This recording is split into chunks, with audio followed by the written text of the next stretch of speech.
Boa madrugada, seja lá qual for o horário que você acompanha mais esta viagem pela história da música cristã no Brasil. Hoje com o pastor Livingston Farias, olha só, compositor. E esse homem tem história, tem muita coisa aí ao redor, muitas informações. 40 anos, mais de 40 anos aí no circuito, já viu, já conheceu e sabe de muita coisa. Tá me ouvindo? Muito bem. Esse, tenta estabilizar, porque você está contra a luz, aí não fica muito boa. Isso, baixa um pouquinho. Aí fica melhor. Tá, joia. Tô vendo aqui a turma bacana, o Lincoln tá por aqui, o Roger Passamani também já chegou, o André Barcel, que era do Raízes, passou por aqui. Ó, tem uma turma legal aqui, viu? Já esperando para esse bate-papo aqui contigo. Tudo bem, meu querido? Tudo bem. Tudo bem. Joia, é uma grande alegria poder conversar contigo aí a respeito de assuntos tão bacanas. E aqui, esse espaço aqui, a gente fala muito sobre a história. Então, quero agradecer desde do primeiro contato que nós tivemos, inclusive mandar um abraço para a Suelen, lá do Espírito Santo, né? Ela que fez a ponte. E um abraço para o meu amigo, o Lincoln também. Conversei com o Lincoln, ele já tinha me falado sobre você, né, sobre a necessidade, num canal que fala de história da música, falar com você. Então, muito obrigado por atender esse convite. Prazer estar com você. É uma honra poder estar aqui no seu Truck Talking, poder conversar com o Brasil, poder ser útil, poder ter a coragem que eu ganhei, Ramon, de enfrentar as meias verdades. É um prazer poder dividir contigo os princípios. É uma honra poder compartilhar contigo os fundamentos e dizer que eu sou um mochileiro a seu serviço. Pena que não tenho aqui como lavar seus pés, mas proponho no outro encontro, você providencia a bacia, eu levo a toalha e tudo certo. Eu vou usando a toalhinha, porque onde eu tô aqui tá muito calor, viu, rapaz? Eu até vou de vez em quando aqui, ó, porque tá fazendo calor. Eu tô no Nordeste, você tá no Rio de Janeiro, né? Rio de Janeiro, região dos Lagos. Eu estou aqui há alguns anos para proteção da minha família, é o meu maior bem. Já de tacada, eu registro aqui na tua mídia que o meu maior bem não são as indicações de Grammy, não são os palcos nem os altares. Meu maior bem é o meu lar. Muito bom, muito bom. Unerasable, inapagável. Sim, estou no Rio de Janeiro. Vamos começar essa viagem aqui por todos os aspectos. Eu quero te perguntar o seguinte, a pergunta padrão que eu faço para todo mundo, é o nosso ponto de partida. Eu queria saber como é que a música surgiu na sua vida e como é que ela cruzou com o Evangelho. Primeiro lugar, para efeito da sua pergunta, você me perguntou no atacado. Eu tenho que te responder como é que é? No varejo. O cara pergunta no varejo. Eu tenho que te responder no varejo. Por quê? Primeiro, para os seus ouvintes, engajados e anunciantes. Eu venho da 5ª geração de metodistas, nascido de berço. Eu não conheço um outro paralelo, nunca pertenci a outros pertencimentos. Sou filhote miserável do John Wesley. Então, velho, começa desse carbono 14, razão pela qual já estou lhe respondendo. Por conta disso, devido berço, treinado, ensinado, disciplinado e orientado na sã doutrina, já começou a pegar a parada, não pude dar um outro resultado, Ramon. Estou sendo puro. A música surge ainda com a minha mãe e meu pai, que que colocavam em mim aquele suspensolezinho, aquela bota com salto grandão de criança, em cima de uma cadeira, com 4 anos de idade, para eu cantar nas convenções das igrejas metodistas na região dos Lagos. Começa daí.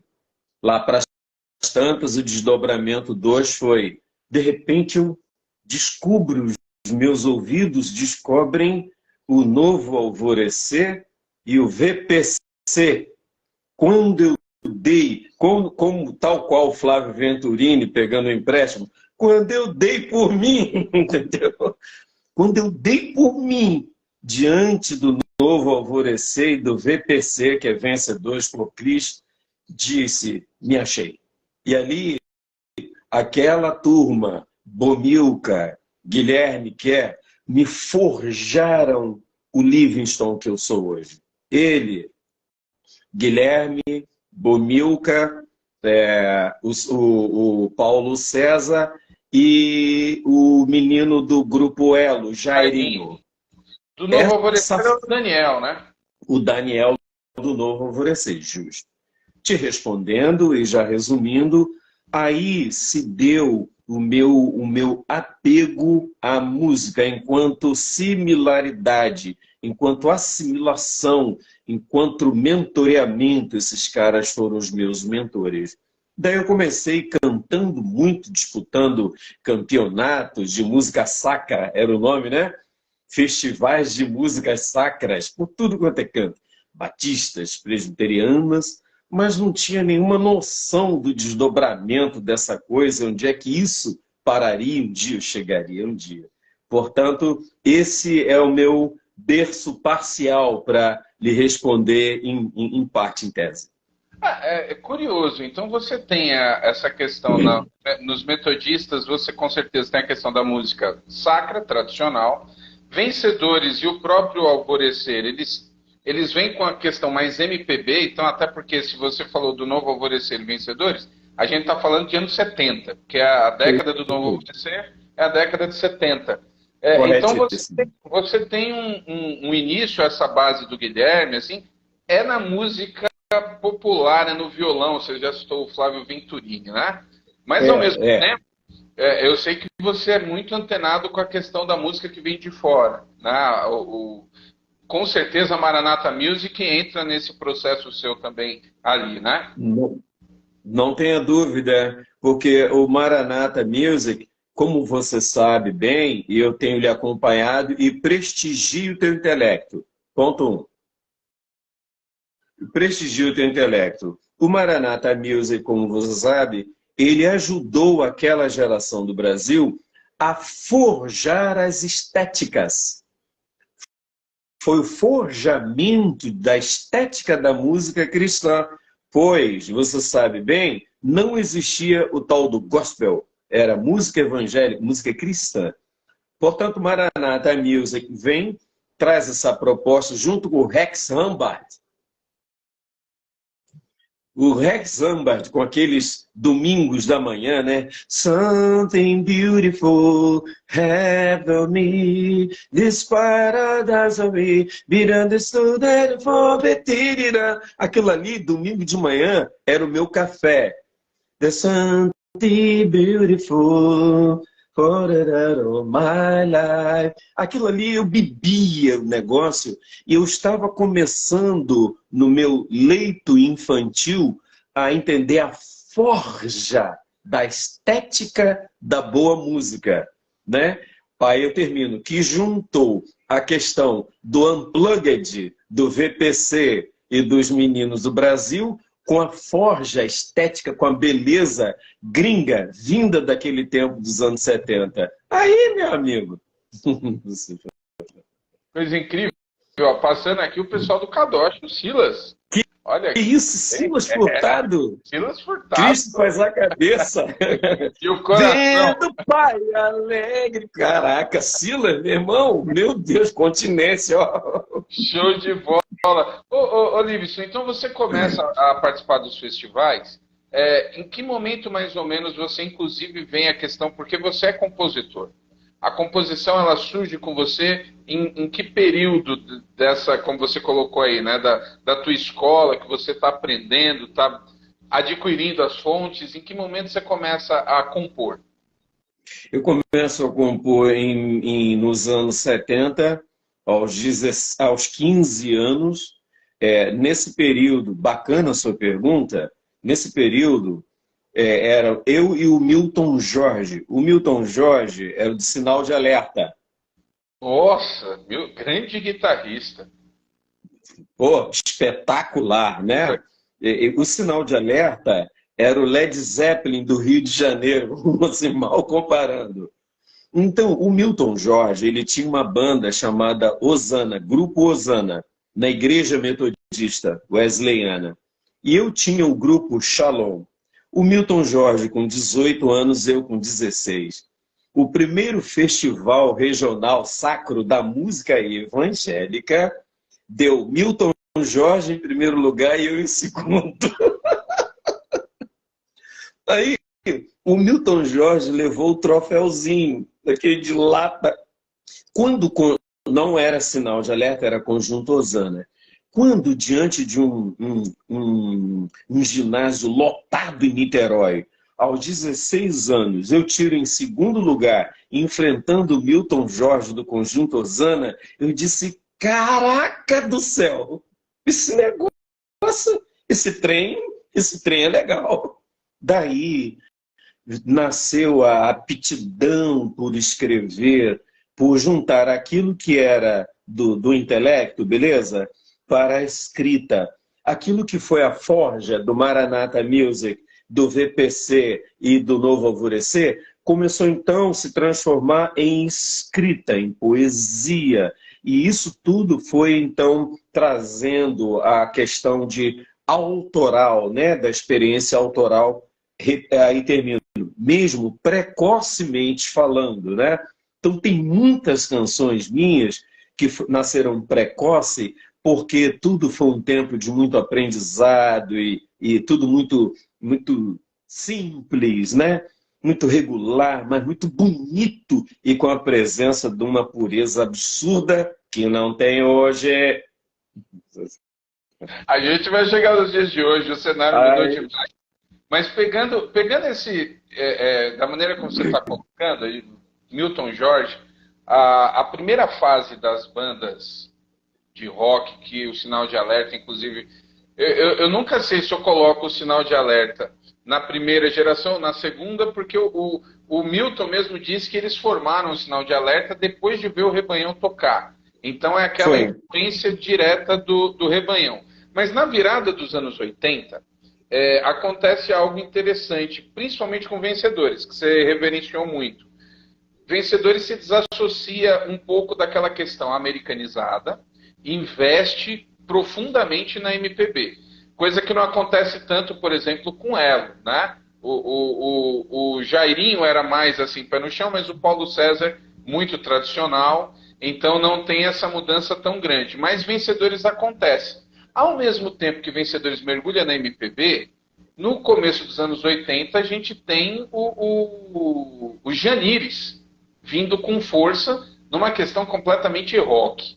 Como é que você, tão menino, você era mais novo que o Milton Jorge, como é que fica a tua musicalidade nessa questão agora da música brasileira muito forte, com Vencedores e secularmente, essa pegada americanizada, americana, né, que você tem da estética, e o Movimento Jesus, né, aquela música muito bacana também que vem, e o rock brasileiro despontando. Como é que você está nesse meio?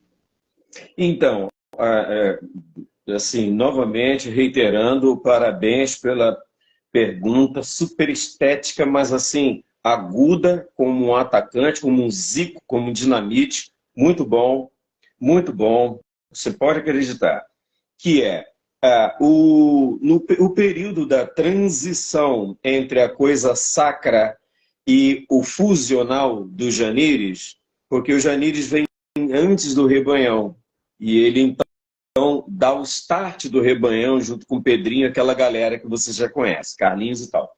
Então, esse período fusional, onde nós tivemos o acervo ensinado por VPC, da música Unplugged, muito MPB, sobre as águas turvas da vida que se tem, de vento em pouco, ou sol por cima, baixo mar. Aquilo ali, aquilo é carbono 14, mano. Carbono 14, não dá para os Vilas Boas, você me perdoa aqui já ao live, não dá para os Guedes da parada. Bicho, vamos falar sério, não dá não. Manda segurar o trem que o Livinho está aqui. O Livingston está aqui, sem filtro. A única coisa que eu respeito é você com seu intelectual, mas eu não posso fraudar o Brasil, Ramon. Então, no período fusional, nós descobrimos que a pegada dos Janires surgiu como um revival para o restante dos músicos que, veja bem, queria avançar, mas não sabia a pista. É como tentar jogar um boliche, mas não tem o movimento da mão. Aí a gente não conseguia dar o tal striker. Aí o Janires vinha, bicho, olha só, o movimento da mão tá errado. Tava todo mundo querendo dar o strike, mas só o Janires tinha o movimento da mão, com boliche. Entendendo a parábola? Cara, a gente tem que honrar o Janires, me ajuda.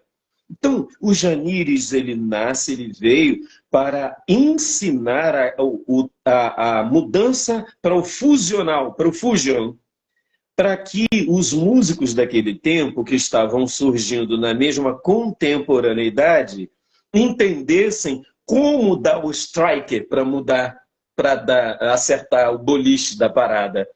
Por isso, quando o Rebanhão é inaugurado, aí eu termino. Aconteceu, Ramon, um big revival aqui e aqui, beleza?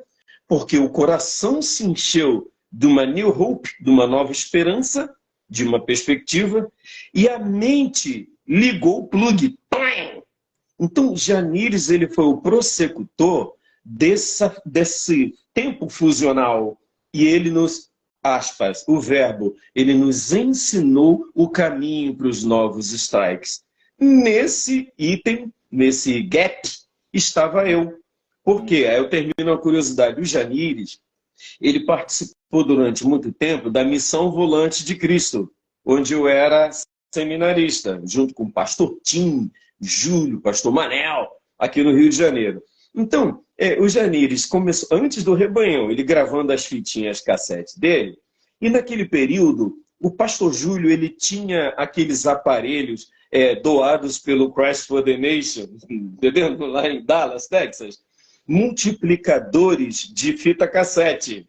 E aí, a gente encontrou o Janires na praça de Duque de Caxias, Janires com a dificuldade. Rapaz, eu tô com um monte de coisa aqui na fita, rapaz, não sei onde é que eu vou fazer para duplicar, botar tudo aqui. Aí o pastor Júlio Tim vem aqui na base da Missão Volante de Cristo e usa o maquinário que a gente tem.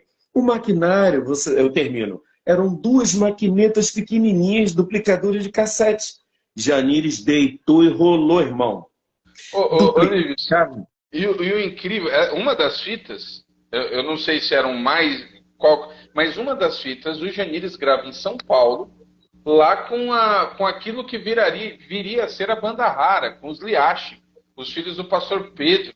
Então a primeira formação do Rebanhão vem em São Paulo, com uma turma também fora da curva, que é a família Liache, Pedro Liache, aí os meninos, a Jerusa, eu concordo. Impressionante. Eu concordo contigo, porque os meninos do Liache, eles protagonizaram o Fusion. Protagonizaram esse Fusion.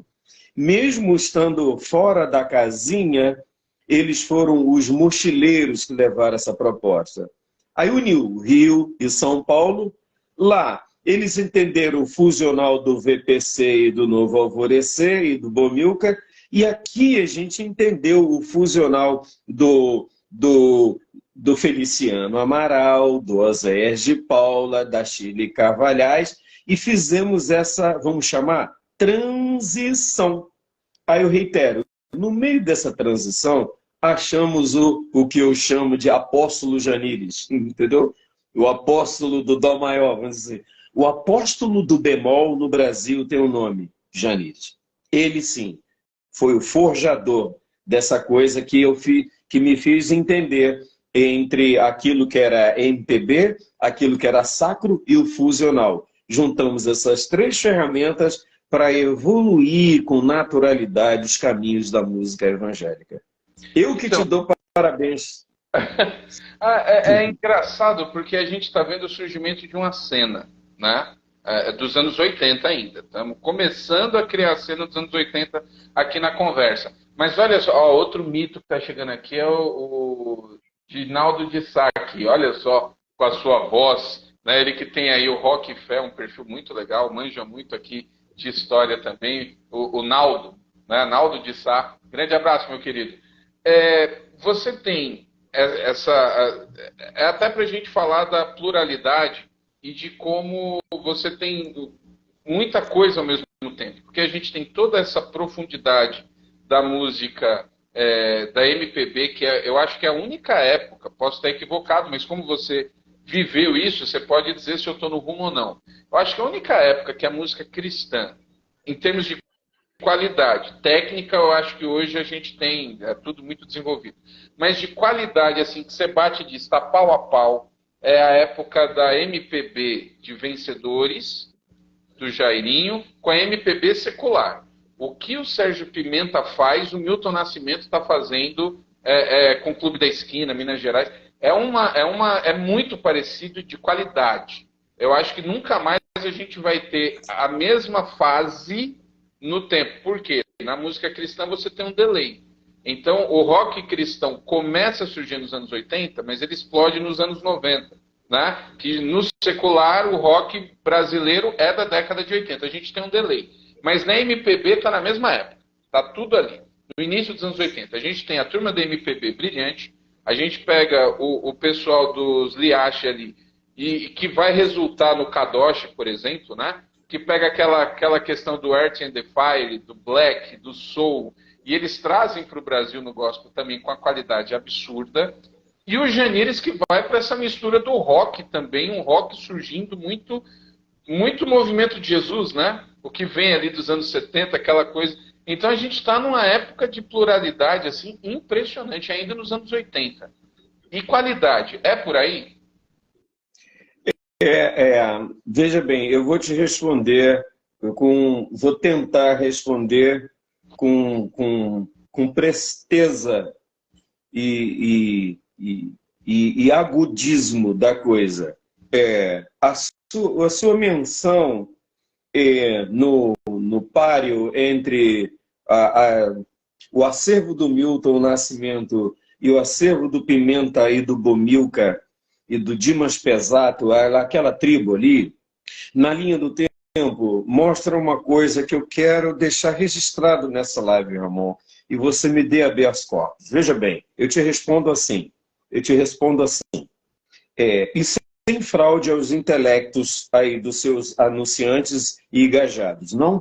Não se pode contar gracinha para o Brasil. O Brasil está com um saco cheio de prosopopeia. É assim, existe um termo na jurisprudência, que o nome é penhora de rosto nos autos do processo. É um termo muito utilizado, você sabe bem, na jurisprudência de qualquer nação. E, dentre todos os acervos que ajuntam o processo, a penhora do rosto, a testemunha, é a mais preciosa de todos os outros demais itens do auto. Por conta disso, eu quero deixar registrado na sua live que não se deveria estar circulando nem prosopopeiando o Brasil de palco a palco, de altar a altar, carregando o imposto de um sutil desdém daqueles que chegaram primeiro. Olha onde é que eu vou chegar. Aí você me dá um empréstimo com a cristandade de nós dois, mais os meninos que estão aqui, Roger, Silas Furtado, só tem craque, camisa 10 aqui. Me permita usar dois exemplos do secular para responder o que há entre Milton e o Serginho Pimenta. Primeiro, o Jorge Aragão, quando ele diz assim, respeite quem pôde chegar onde a gente chegou, isso teria que virar... Sabe aquela beira de praia que tem muito no Nordeste e aqui na minha região em Búzios, quando aquele aviãozinho sai carregando aquela faixa no alto? Sim, isso deveria virar um versículo, mestre. Respeite quem pôde chegar onde a gente chegou. Segundo lugar, o meu exemplo modal é da dona Ivone Lara, que diz, eu vim de lá, pequenininho, e alguém me avisou para pisar nesse chão devagarinho. Então, eu já deixo, antes de te responder, um adendo aqui para essa geração. Ó, meta puesto, galera. Meta puesto. Põe os rabitos entre las pernetas. Porque essa geração não poderia estar desdenhando de Pimenta, de Bomilca, do Serginho, do Guilherme, do Paulo, de ninguém que Deus usou naquele tempo para que a música chegasse onde chegou. Segundo lugar, a tua fala é tão interessante, tão degustante que naquele período nós tínhamos o extrato cultural, beleza? Nós tínhamos o extrato cultural na cara das mídias. Jornal do Brasil, Folha de São Paulo, o jornal O Dia, O Globo, e essas mídias todas, revistas de domingo, eles usavam de dar visibilidade aos acordes do Pimenta, às ideias do Guilherme, aos caminhos do Paulo César, aos caminhos dos meninos, Guedes, a turma toda, no anexo junto à MPB brasileira. Normal.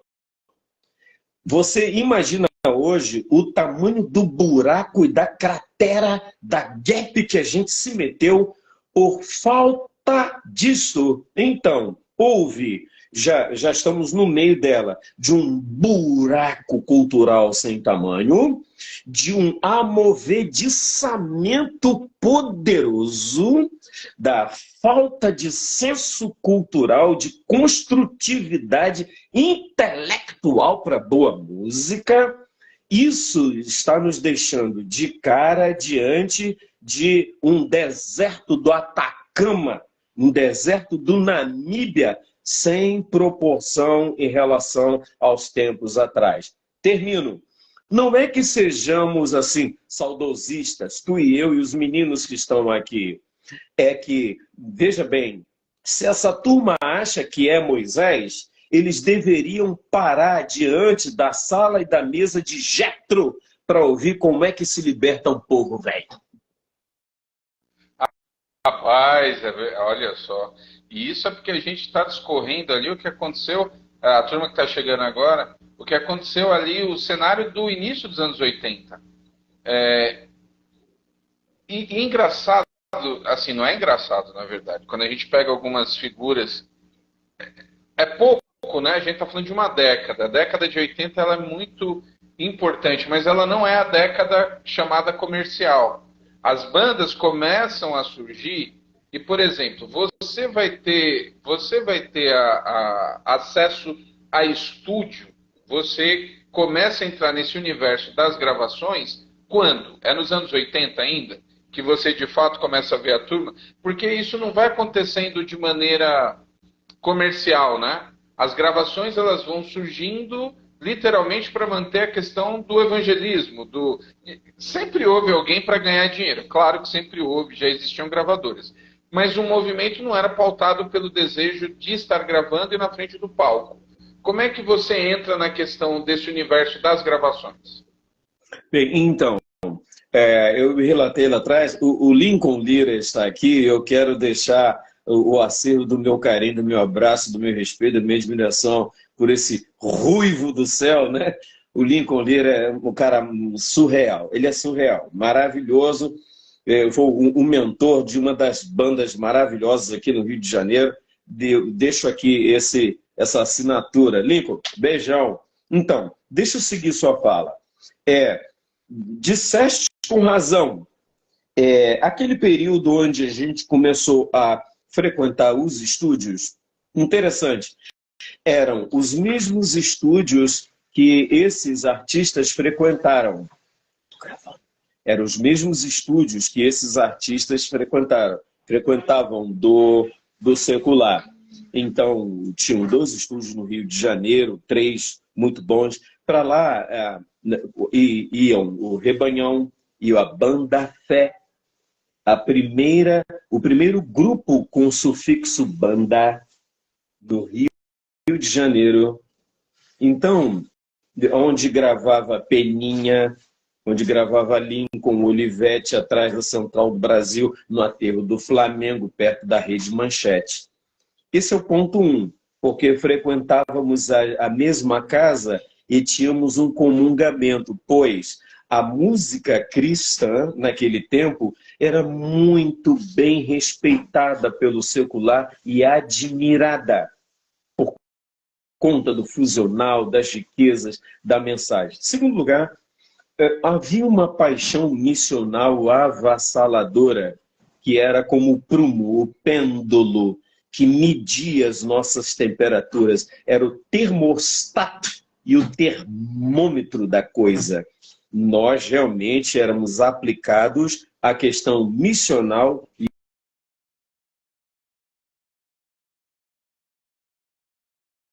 Opa, deu uma travada aí, foi na dele? Me digam se vocês... Talvez. Voltou. Pode continuar. Voltou?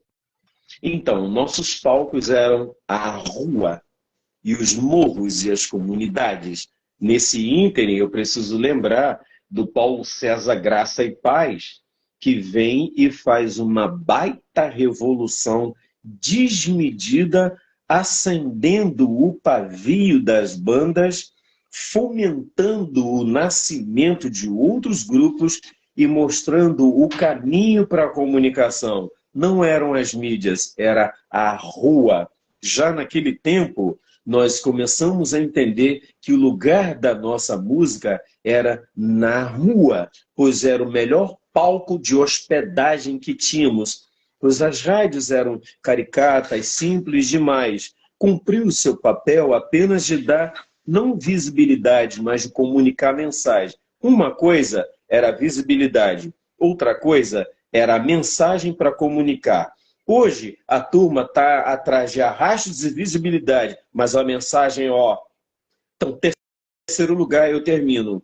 Naquele período, a gente frequenta os mesmos estúdios, participa da mesma proporção de arranjos de ideias, frequentávamos estúdios seculares, pois poucos eram os estúdios chamados evangélicos, não existia ainda, né? Da onde nasce Marcos Góes, Álvaro Tito. Na verdade, com a sua pergunta, eu queria, com a sua permissão, em 1 minuto, fazer menção da tal da história do carbono 14 e do carbono 14 e da penhora de rosto nos autos do processo, para deixar registrado, eu sei que você é um bom leitor disso, VPC, Milad, Novo Alvorecer, Cantores de Cristo, Comunidade S8, Altos Louvores, Chile Cavalhais, Josias Menezes, João Dourado, Mara Lima, Cristiane Carvalho, Cristina Mel, Gene Mascarenhas, Jossana Glessa, Banda Fé, Grupo Logos, Grupo Sonoros, Feliciano Amaral e Osérgio Paula, Paulo Leivas Macalão, respeite vocês, Vilas não sei da onde, Sogueles não sei das quantas, respeite Paulo Leivas Macalão, os guerreiros se preparam para a grande guerra, eu quero estar com Cristo, foi na cruz, respeite Paulo Leivas Macalão, cambada, você tá doido, rapaz? Vamos lá, Feliciano Amaral, Marco Aurélio, Vitorino Silva, Jair e Osana, Marina de Oliveira, Armando Filho, Embaixador de Edição e Edson e Thelma. Respeite João Alexandre, Nova Dimensão e Martinho Lutero. Respeite também Thalita, Renato Suete, Grupo Rágios. Respeite Paulo Brito, Rebanhão, Abi. Respeite Atos 2 e Ruamas. Respeite Banda Rara, Gessé Som Maior e Grupo Life. Respeite Bispo Bené, Coinonia, Zaf Borba. Respeite Cade Barné, Cade Sing Semeador. Respeite Grupo Semeando, Banda Full Gospel e Maurão. Respeite o Grupo Semeador, Prisma e Grupo Semente. Respeite Jairinho, Comunidade da Graça e Janides. Respeite, velho. Você falou, inclusive, do Som Maior. A Eloir está aqui. A Eloir fez parte do Som Maior, de uma fase muito bacana ali do final dos anos 80. Deixa eu ver aqui se ele sumiu. Voltou? Voltou? Tá me ouvindo? Tô, tranquilo. Tá, já. Eu falei que a Eloir do Som Maior, ela tá aqui também, né? Tá participando aqui. É uma geração incrível. Agora, eu percebi, Oliviston, você tá me ouvindo? Que a imagem tá. Você falou do Marcos Góes, e a gente e da comunidade S8. Comunidade S8 é importantíssima, inclusive na questão musical, os estúdios, né? O Hernani, ele vai desenvolver até hoje, o filho dele também nesse universo. São pessoas muito importantes. Agora, do meio dos anos 80 em diante, nessa equação que a gente está colocando de música, principalmente no Rio de Janeiro, não é que seja só no Rio, mas no Rio de Janeiro, nós vamos ter o fortalecimento das comunidades. E as comunidades vão ter um papel muito importante na questão musical, porque elas começam a gravar, não necessariamente músicas de evangelismo, mas é o louvor congregacional. E as comunidades no Rio de Janeiro, elas têm um papel fortíssimo, porque elas herdam aquilo que os hinos iam fazendo, vencedores inclusive, porque vencedores também têm um papel importante no canto congregacional, mas as comunidades, em um certo momento, elas vão avançando, e o cenário musical vai também sendo dividido nesse aspecto. Como é que você vê o surgimento da questão musical das comunidades? Pela grande compaixão e por estar inserido dentro do gap do miolo do Rio de Janeiro, nessa ponte aérea São Paulo-Rio, Rio-São Paulo, enquanto o tio Cássio lá dava aqueles starts junto com os meninos ali, juntando Manga e os garotos do Resgate, que seria a minha segunda lista, né? Você falou bem, e eu peço I'm sorry para você e seu público, em relação à continuidade do respeito, mas eu vou te responder com serenidade. Tem que respeitar Marcos Góes, Novo Som, Banda Azul, Edson Tita, Marlene, Wesley, Leila e Neiva, Ludmila Ferbi e as comunidades. Tem que respeitar Léa Mendonça, Melissa, Beno César, Livingston Farias, Tony Sabeta, Guilherme Baldissara, Banda Vrarros, Expresso Luz e Nelson Ned, Troa de Matos Nascimento, Didi Alpiste, Marquinhos Gomes. Tem que respeitar a Voz da Verdade, Bispo Manga, Oficina G3, Comunidade Evangélica de Nilópolis. Tem que respeitar o Brother Simeon, Denise Cerqueira, Raíssa Ravel, Sérgio Lopes e Carlinhos Félix. E tem que respeitar Lauriette, Jorge Camargo, Complexo J, Resgate, Cláudio Claro de Moisés Malafaia, mais 185 nomes. Acabei. Aqui. Veja bem, as comunidades, elas surgem assim. Um momento em que depois da visita, preste bem atenção, seus engajados, anunciantes, participantes aqui na rede. Logo depois que o Billy Graham teve no Maracanã e que deixou uma marca indelével, e que a mesma proporção, o pastor Nilson do Amaral Fanini surgia do outro lado com as convenções e os encontros de evangelismo chamado Reencontro.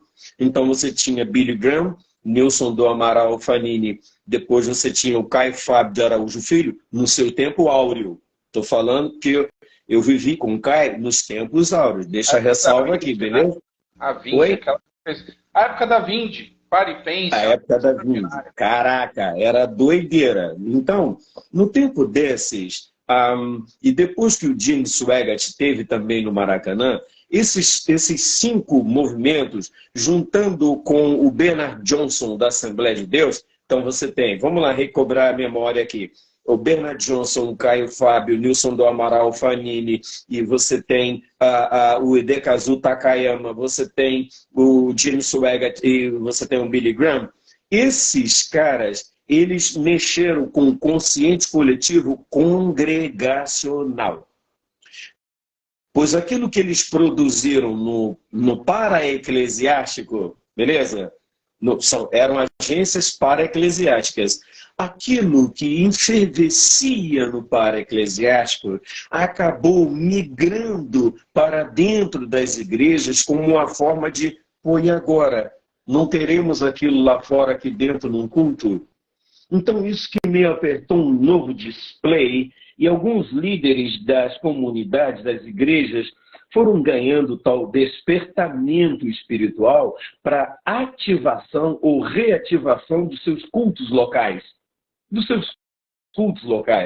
Daí, você vê o César em Goiânia, o Robson Rudovalho e todos esses, aqui no Rio mesmo, da pós-era Fanini, pós-era Caio, você vê o surgimento do Silas na TV. Tudo isso tem um só indicador. Preste bem atenção, seu povo. Tem um só indicador. O indicador é que as comunidades eclesiais de base, ou as reuniões de solenidade de culto, começaram a ser reativadas em busca do tal avivamento indoor. Porque na rua a coisa já estava fervilhando e acontecendo. Como os membros, preste bem atenção, como os membros das comunidades, das igrejas, se deslocavam para ir nas reuniões de praças públicas, estádios e clubes de futebol e campos, elas queriam, de alguma maneira, aquele mesmo acervo, aquele mesmo objeto dentro de seus cultos. Daí surgiu os despertamentos na comunidade evangélica da Vila da Penha, com o Ari, surgiu o Marco Antônio no Irajá, que era da Igreja Batista do Irajá, a primeira igreja. Então, esses meninos foram se despertando. Robson, Marco Antônio, Ari, Livingston, Carlinhos Félix, pastor Tim, pastor Júlio, pastor Manel, Ezequiel Teixeira, do Projeto Vida Nova, e foram, então, entendendo que, olha só, as igrejas chamadas igrejas de base, igrejas clássicas e as igrejas históricas precisavam de uma reativação nas suas solenidades. E aí eu termino. Eles encontraram esse objeto na busca do reavivamento espiritual, no mesmo paralelo que aconteceu com a Igreja Católica em relação à Canção Nova, com o bispo lá em Cachoeira Paulista. Foi no mesmo íntere, estávamos nós nos despertando aqui e eles despertando lá. E o grande mentor disso, eu vou lhe dizer o nome, segura aí. O nome dele é Bispo Robert McAllister, da Igreja Nova Vida, na Rua Real Grandeza, em Botafogo. Esse homem pôde reunir os demais, então, que eu mencionei, para pegar essa gap, essa ida, essa fritura, essa gordura maravilhosa e transformar, então, a fase da igreja evangélica de onde surgiram as comunidades de base avivadas. E aí, termino, a música passou a ter um elemento, um espaço muito precioso no processo de transformação de culto comunitário. E o interessante é que isso vai acontecendo simultaneamente, né? Porque você tem comunidades surgindo, você tem comunidade importantíssima no sul de Porto Alegre, por causa do Azaf. Isso está acontecendo em Goiânia. Em São Paulo, você tem a Comunidade da Graça. São Paulo não, hoje nem tanto, mas nessa época você não tinha tantas comunidades. Mas a Comunidade da Graça, que vem da Quadrangular, se eu não me engano, lá com os encontros de paz, né? Ela tem a figura do Ademar. Ademar que saiu de Vencedores, né? Ademar que fez parte de Vencedores, inclusive. E isso começa a explodir no Brasil inteiro. Agora, chega uma hora, você tem a sensação que chega uma hora que esse ramo ou esse braço da música comunitária ela começa a sufocar as outras vertentes? Ou não? Bem, veja bem, a sua pergunta, graças a Deus pelo seu talhamento e graças a Deus, bendito seja o Senhor. Que Deus te multiplique vidas, brother. Porque, veja bem, com a evolução que se deu na chamada música comunitária, de onde eu participei de vários múltiplos chamados movimentos, né? Os encontros com o Marco Antônio no projeto Vida Nova, já mencionados aqui, e corria para São Paulo para ouvir tio Cássio, Alex Dias Ribeiro, Atletas de Cristo, corria para assistir... Peraí, deixa eu só ver, porque a tua imagem está ficando muito ruim para mim, eu não sei se está para a turma, eu acho que é conexão aí. O pessoal que está ouvindo, me diga aí se vocês estão conseguindo entender direitinho o que ele está falando, porque quando eu baixo, às vezes a imagem estabiliza. Mas só para não perder, que o conteúdo ele é muito bom. Deixa eu ver, deu um estabilizado. Pessoal, vocês estão conseguindo entender aqui direitinho o áudio do Livingston? Me dá um feedback aí para a gente não perder. É isso. Tá ruim, né? Mas o áudio está saindo, Roger? Vocês estão conseguindo entender? A imagem dele eu estou vendo que está sumindo. O áudio está legal, né? O áudio está legal. Tá. Porque eu acho que nesse caso você precisa, o Livingston, acho que você tem que deixar o celular um pouco mais parado. Eu vou fazer o seguinte, peraí, eu vou sair da live e aparece de novo aí, para de repente você entrando novamente a imagem fica melhor. Vamos tentar aqui rapidinho, quando eu subir para o YouTube eu edito, mas aqui ó, eu vou tirar você da live, deixa eu ver se eu consigo tirar, para que você volte. Deixa eu ver aqui, você consegue sair aí? Sai e entra de novo. Deve ter aí em cima um xizinho. Tá vendo? Achou? Isso. Vamos lá, pessoal, já. Livingston, agora eu vou te mandar de novo para você voltar aqui para a conversa. Espera aí. Porque aí é melhor. Pronto, te mandei, Livingston, do mesmo jeito. Vamos ver se ele volta melhor. Mas o áudio está dando para entender. Vamos arrumar aqui. Espera aí. Ué. Caiu tudo. Voltando. Deixa eu ver, a turma está aqui. Livingston, tá aí, Livingston. É só aceitar. Te mandei o convite de novo. Pera aí, pessoal. O assunto é bom. Estou gostando. Vamos lá. Tá conseguindo entrar? Me escreve alguma coisa. Eu te mandei aí já. Vamos ver aqui se ele consegue. Livingston, tá bom. Pera aí. Vamos ver se aqui vai. Acho que ele vai entrar em conflito agora, porque eu mandei ao mesmo tempo. Vamos ver. Espera aí. Já aceitar. Opa. Vai entrar. Espera aí, Livingston. Pelo que eu estou vendo aqui, eu te mandei. Pronto. Deixa eu ver se agora dá certo. Tive que cancelar aqui. Livingston, espera aí que eu vou te mandar agora o convite. Fica esperto aí na... Isso. Pronto. Mandei para você. Apareceu alguma coisa aí. Espera aí, pessoal, que a gente continua essa conversa. Tá boa. Tô gostando. Chegou o convite. Aí. Deu certo. Melhorou. Bora lá, vamos continuar. Você estava falando sobre a questão das comunidades, né, dessa questão se sufocou ou não as bandas e tal. Pode continuar. Veja bem, é fundamental a gente poder entender os paralelos do mesmo tempo. Os paralelos do mesmo tempo. Sem a compreensão dos paralelos, a gente se embola nos tempos. Por isso, discernir os tempos. Há uma escritura, pastor Ramon, no livro de Gálatas, que é uma escritura desprezada pelo pós-modernismo.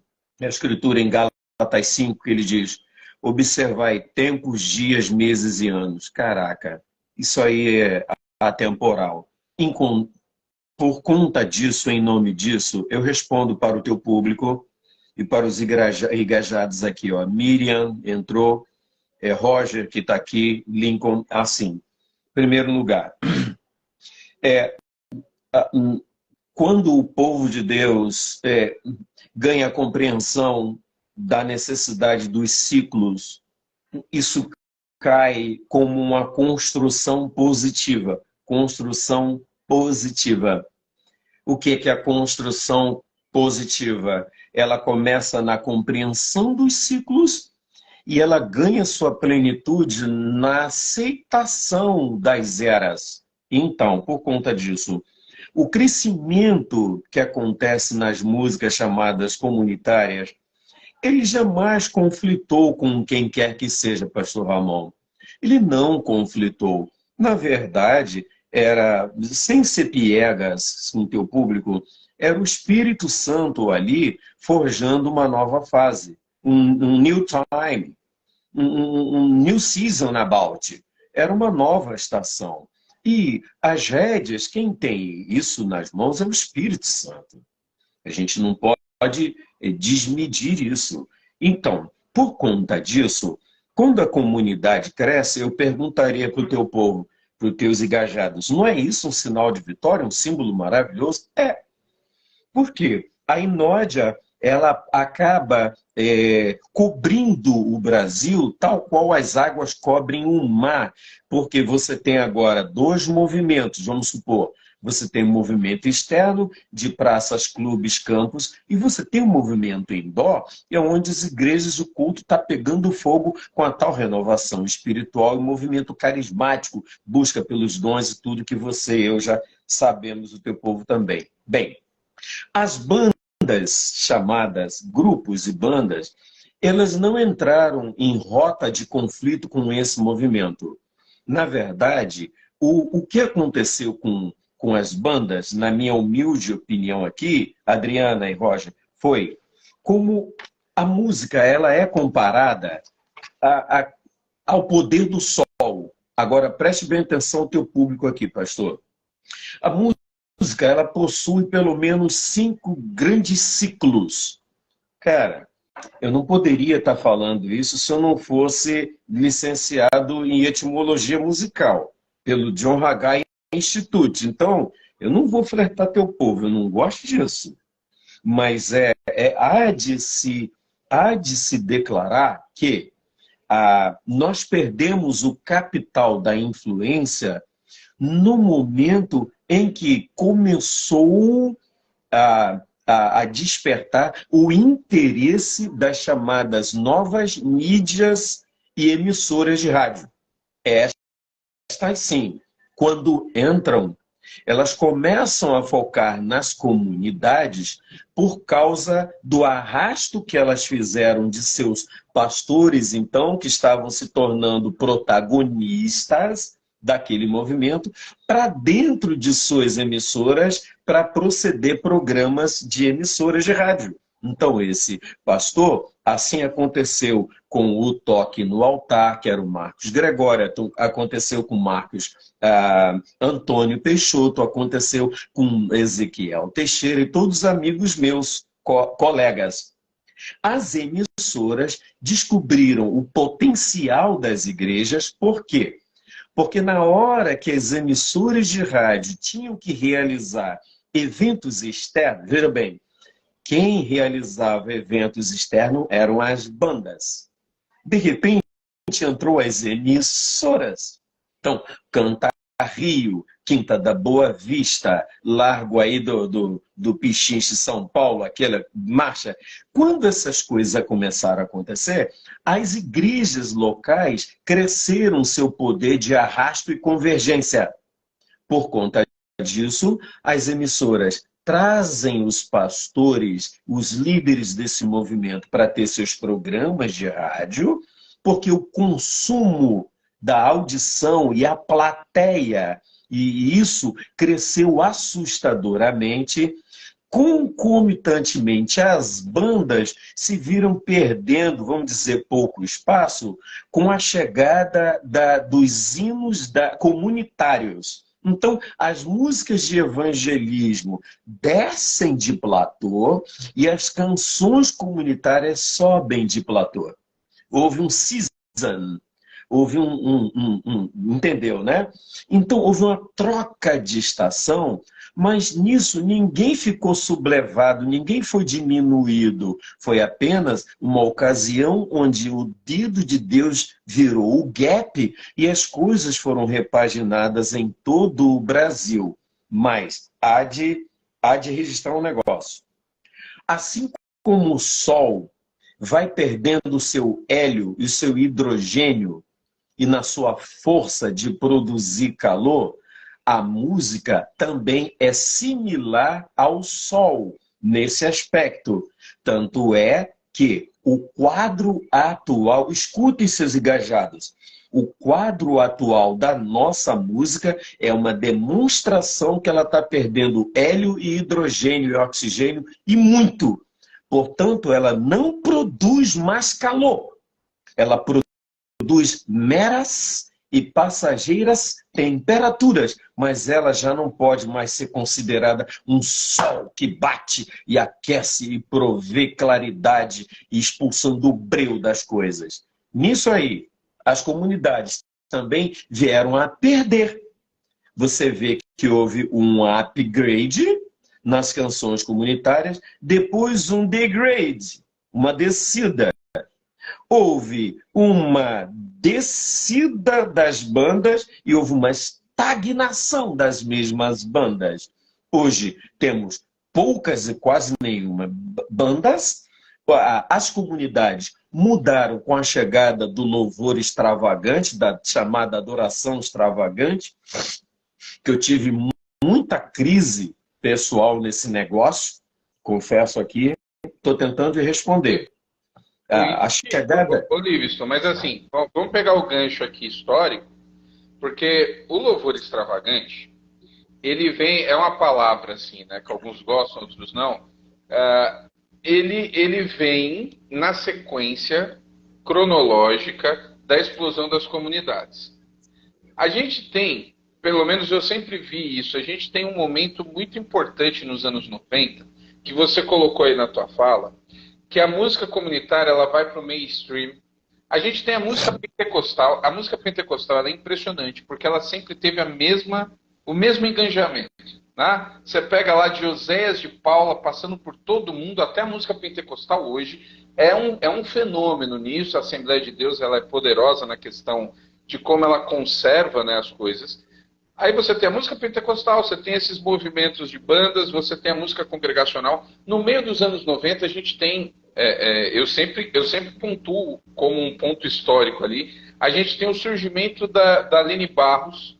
Eu, particularmente, coloco a Aline Barros como a primeira artista gospel de fato, no sentido de que ela explode lá na Globo, ela causa uma revolução, porque é no meio daquela crise, daquela guerra Globo Record, evangélicos e mídia, e a Aline Barros vem com a comunidade Vila da Penha, ela explode, ela fura todas as bolhas, e aí a gente começa a ver esse movimento. As comunidades elas sobem de patamar e elas vão ali caminhando os anos 90 inteiro. E aí, inclusive, você participa disso. A gente tem a Eichla, a Fernanda Brum, a Eichla, no caso, que vem ali dos louvores, né? Que é uma banda importantíssima.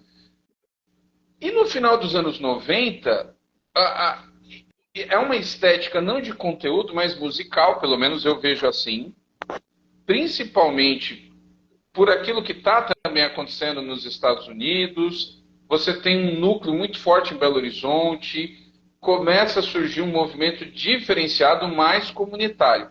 Mas esse louvor extravagante, ele amplifica ainda mais o mainstream, assim. Ele vai, mas ele, até por causa do Diante do Trono, né? Diante do Trono, ele é um fenômeno musical. E aí a coisa sobe muito de patamar, mas ela eleva demais, assim. O que acontece no início dos anos 2000 é um negócio fora de tudo que tinha acontecido. Você falou que teve uma crise quando entra o extravagante. Eu quero saber por quê, se é uma questão doutrinária ou musical, e se você consegue enxergar que o cenário realmente mudou completamente de tudo que já tinha acontecido. Pastor, as duas coisas. As duas coisas. Pois aquele que não teve uma crise, atire a primeira nota. Ponto 1. Tá me ouvindo? E, É que eu desligo o meu microfone para não ter eco. perdão, Pode falar, perdão. Primeiro lugar, há de se desenhar a linha do tempo de 2000 para cá também. Primeiro lugar, por conta e na era das explosões das local church praise and worship, a adoração e louvor nas igrejas locais, não existia DT. Era a Igreja Batista da Lagoinha. O capitão era o pastor Márcio, um homem querido, amado e respeitado. Entendeu? Isso é o que eu quero chegar, Bê. Respeitado. O Márcio respeitado. O Márcio.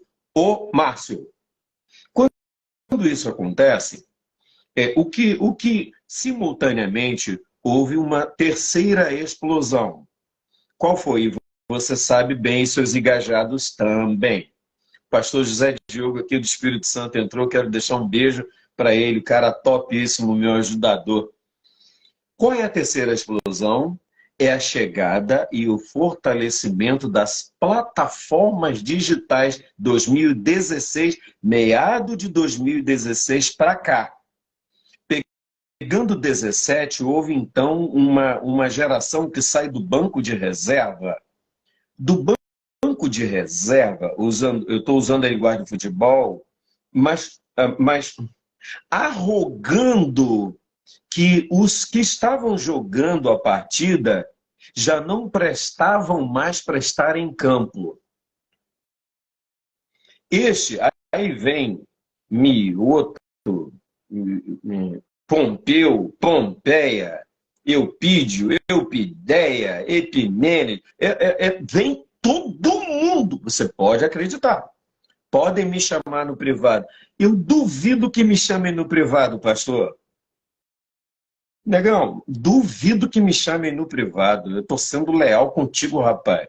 Então, quando vem abrogando-se que aquele time que estava era imprestável, chegou a esse ponto, eles acham o lugar, veja bem, pondere, eles acharam o lugar nas plataformas digitais que nós que viemos antes do movimento de bandas e comunidades não tínhamos essa atenção, essa valoração de plataforma. O Roger Passamani está aqui concordando comigo. Em nome disso, o que as plataformas fazem para nós dois aqui que conhecemos e os seus engajados também? As plataformas explodiram com essa meninada. Usando a linguagem do futebol, é a mesma coisa de você colocar uma geração de sub-17 para disputar a UEFA Champions League com o Real Madrid. Ou disputar a final de uma Copa do Mundo com a Alemanha ou com uma Inglaterra ou com uma Croácia. Mais cedo ou mais tarde, você vai descobrir que o sub-17 não estava preparado para engajar, para tomar conta de uma próxima geração. Resumo. Quando o DT surge, a Igreja Batista da Lagoinha, ela sai de cena. Entra o DT.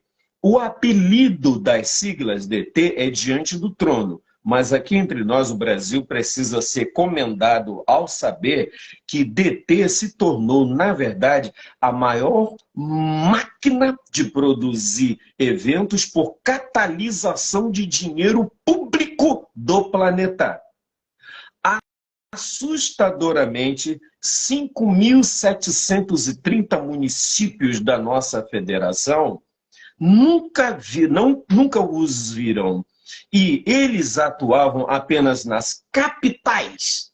Preste bem atenção, estou falando do gap, onde é que aproveitaram as neomídias e as plataformas para hospedarem e explodirem de uma vez. Depois eu chego na Aline. Por conta disso, por exemplo, você soube no teu tempo, pastor, de deter diante do trono em Ananindeua, no Pará? Não. Diante do trono em Paragominas, teve? Teve diante do trono em Suruí, interior de Piauí? Não. Teve diante do trono em Campina Grande? Não.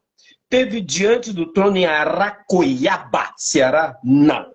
Mas nas capitais, sim. Por causa das emendas parlamentares do dinheiro público. Bem, você precisa me dar um habeas corpus. Porque nada melhor do que o tempo para mostrar a todo o Brasil que aquilo não era um ministério. Era um agente catalisador de milionaridades. Agora eu livre estão sem filtro. Segundo lugar, a Aline. A Aline, ela precisa ser e deve ser a menina mais respeitada desse tempo, eu estou contigo. Junto ao lado da Estila, que sepulta um filho cantando Nada Pode Calar um Adorador Velho, que vem de altos louvores ali, e é arremessada para o Brasil com a canção desse cabo de amigo seu que tira-me do vale, eu quero ver tua mão.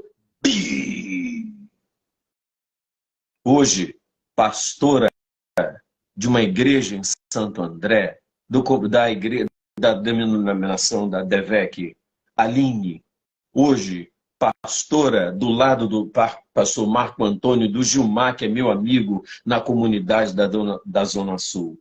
Bem, o que há de referência, eu guardo meu acervo, meu testemunho para essas duas moças, que uma mirou o santo altar e de lá nunca saiu, Estila. Duas, Aline, que foi arremessada pela mão do Espírito Santo para as grandes mídias, sem precisar comprometer a sua origem do santo evangelho e da sã doutrina. Bicho, bato palma. Mas, termino a sua pergunta, não foi assim com todas, pastor. Não foi assim com todas. Não foi assim com todas. Claro que eu vou me reservar pelo respeito que eu lhe tenho e os teus engajados. Mas eu quero dar o destaque que o que a Aline conseguiu ser no Brasil, ela consegue também porque o Espírito Santo soprou nela. Eu costumo dizer que Deus botou a mão na Aline e esqueceu. Ai, meu Deus, eu que sou Deus esqueci minha mão na Aline. Ai, cadê minha mão? Ih, minha mão está na Aline. O Senhor botou a mão dele na Aline e esqueceu. Por isso, essa menina, até hoje, ela é um símbolo, era um símbolo de uma só coisa, do testemunho de onde é que a música cristã pode chegar quando você é protegido pela doutrina e pela igreja local. Aí eu termino dizendo, pena não ter sido assim com as demais, mas eu destaco essas duas nesse aspecto, porque a Aline começa na igreja local e está dentro da igreja local. Estila começa numa igreja local e está dentro de uma igreja local. Isso aí é histórico e atemporal. Te devolvo a fala. Isso falando da igreja local, você mapeou, obviamente, muito bem, com propriedade, a questão da fase em que os pastores, a gente tem um fenômeno aí, porque nós temos o caso dos pastores que de fato ganham protagonismo em cima da música, e por causa da música, então, os grandes festivais, que agora eu até estou percebendo que está voltando, né? Ao mesmo tempo que nós temos muitas pessoas na música que acabam pegando e entrando numa área que não deveria ser delas, tem muito cantor e cantora bom, né, talentosíssimos, com muita música boa, mas que quando vai para o microfone arrebenta tudo, porque não é a praia, não deveria estar pregando, não deveriam estar ali além daquilo que de fato eles têm. Mas quando você fala de igreja local, essa fase dos anos 2000, você citou, falou da Aline, você falou da Eixla, a gente tem essa fase do final dos anos 90, eu enxergo ali, final dos anos 90 até meados dos anos... Você falou do Diante do Trono. O Diante do Trono teve uma fase assustadora e eu particularmente acho que nem eles não tinham como estar preparado para aquilo. Você falou do pastor Márcio, gente, eu sou batista, pastor batista da Convenção Batista Brasileira, né? Então eu sou do ramo tradicional mesmo. A Igreja Batista da Lagoinha, ela é uma igreja importante no final dos anos 60 e 70 para o processo de renovação dos batistas nacionais, com Ernesto Tonini. O pastor Márcio é, digamos assim, um dos que dá sustentação para que o pastor Ernesto Tonini surja com o movimento dos batistas nacionais. É uma igreja extremamente relevante e já era grande. Eu lembro, Livingston, assim, como hoje, eu não vou nem dizer ontem, do dia que eu peguei o primeiro CD do Diante do Trono na mão. Antes do Diante do Trono estourar, eu trabalhava em Vencedores. Então eu fazia entrega nas livrarias de São Paulo, eu tinha acesso a tudo que chegava. Eu sempre fui muito curioso. Então eu lembro bem entrando numa galeria pequena da 24 de Maio, e uma livraria toda adesivada com os cartazes. Inclusive, eu até brinco, uma capa muito feia, eu acho a capa do Diante do Trono muito feia, aquele amarelo, aquela coisa ali. E era Igreja Batista da Lagoinha. Você não tinha. O Diante do Trono é que vai inaugurar essa fase dos ministérios. Por causa do Diante do Trono, a gente tudo vira ministério. Todo mundo grava com ministério. E eu lembro bem de olhar no CD atrás e tinha lá, dia tal, que eu não lembro, se eu não me engano foi gravado em 98, acho que 97 ou 98, 7 mil adoradores estão diante do trono, ou seja, diante do trono já começa gravando com 7 mil pessoas, aquilo era um negócio enorme, estamos falando de 97, 98. Mas mesmo assim, à medida que as coisas vão surgindo, você está falando 7 mil, aí no Exaltado já são 12, no Diante do Trono não é Maracanã, é no Mineirão lotado, e aí você começa a falar de 1 milhão, de 2 milhões. Então, nada, você tinha as grandes cruzadas, que você já falou, que vivemos a fase das grandes cruzadas. Mas você não tinha nada na música semelhante àquilo, movimento nenhum, em termos de alcance. Então, a Aline Barros, ela é projetada, mas ela é projetada num sistema, inclusive, de mídia, porque ela estoura a questão das gravadoras. É uma questão artística, mas o Diante do Trono estoura numa questão de igreja mesmo, ministerial, não tinha precedente. Então, eu acho que nem eles, eu vejo às vezes as conversas ali, eu acho que nem eles tinham como estar preparados, e aí eu não faço ideia. Eu tenho aqui o meu Instagram, o meu Instagram são aí na casa de hoje com 10 mil seguidores, acho que 11, enfim. E assim, isso para a internet é nada, né? Nada, dos números dos milhares. E eu já não tenho, às vezes eu não consigo ter o controle, eu não consigo ver direito. Eu não imagino como é a cabeça de alguém que vai cantar para 1 milhão de pessoas.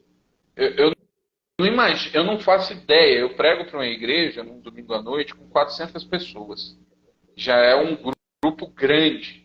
Eu não imagino como é essa vida de quem está literalmente debaixo do holofote para o Brasil.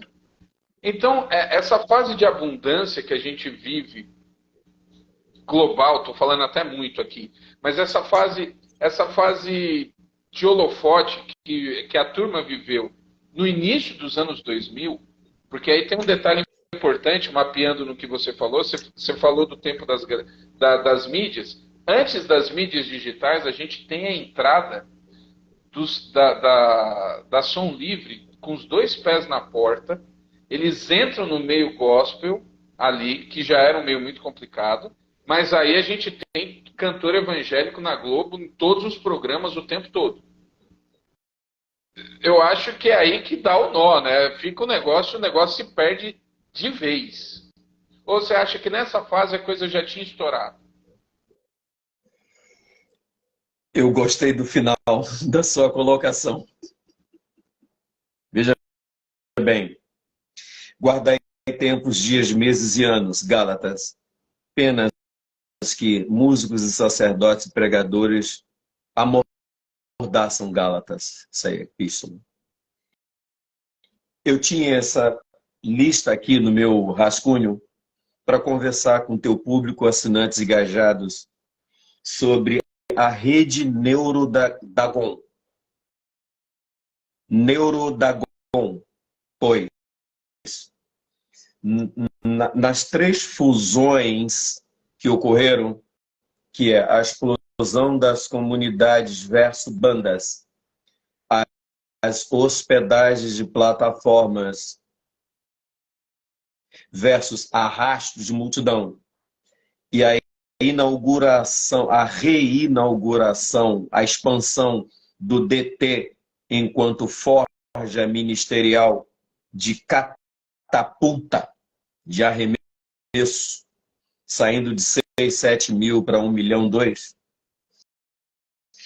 Na verdade, para minha leitura, era o dono da história mostrando como que ele gostaria que essa nação tivesse sido alcançada há 15, 20 anos atrás. Ele gostaria que essa nação já tivesse sido alcançada. A gente não deveria estar confundindo que número de evangélicos é sinal que o país está alcançado, a miséria que está. Por conta disso, aconteceu um fenômeno chamado o quarto fenômeno dessa fusão. E eu chamo isso, no meu livro, Entre Lobos, Cordeiros e Leões, de rede Neurodagon. Naquele período, tenho que explicar em 1 minuto. Naquele período, no tempo de Samuel, ele era um garoto. E como é que um menino precocemente se dá a graça de proteger a lâmpada do Senhor dentro do templo, da tenda de Deus? Proteger a arca do Senhor, que estava do lado dele, proteger o espaço da tenda do Senhor e proteger a Santa Torá. Como? Um menino precoce de 12 anos, que ele ficou 20 anos e pouco dentro da tenda, depois só poderia ser apresentado com 30. Ele protege a lâmpada, a tenda, a arca e a Torá. A lâmpada, a tenda, a arca e a Torá. Um menino precoce. Aquele menino, pastor, não estava preparado para tanto. Mas que fenômeno é aquele, já utilizando a palavra fenômeno? Não foi aquilo um fenômeno na ambiguidade do garoto, na sua existência? Como é que um garoto passa 20 anos de sua história precocemente guardando 4 objetos transcendentes? Não é isso um aviso para essa geração pós-moderna? Tá, quando tu diz, eles talvez não estivessem preparados para aquilo.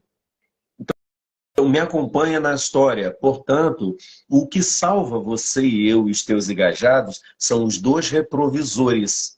Porque ao olhar para os retrovisores, nós podemos ainda reparar nossos dolos, culpas e vestígios. No retrovisor, deixa teus engajados entenderem, me escutem todos. No retrovisor você tem um menino de 10 anos que vai até o 30, 20 anos. No retrovisor você tem um garoto de 30 anos chamado José, cuja proporção também foi transformar um país. Você tem Samuel, cuja proporção... Samuel, ele transformou 14 cidades. A região da faixa de Gaza hoje, o Samuel é o rapaz mais respeitado depois do Davi. Porque enquanto Davi, ele elimina coisas externas, gigante, leões e etc e tal, urso, o Samuel, ele é o precursor do Davi. Ele prepara o Davi. Então, o Samuel, ele tocou, ele transformou 14 cidades, Asdod, Ecrom, Ascalon, e vai por aí, Gaza, Gate. Isso não é história da carochinha.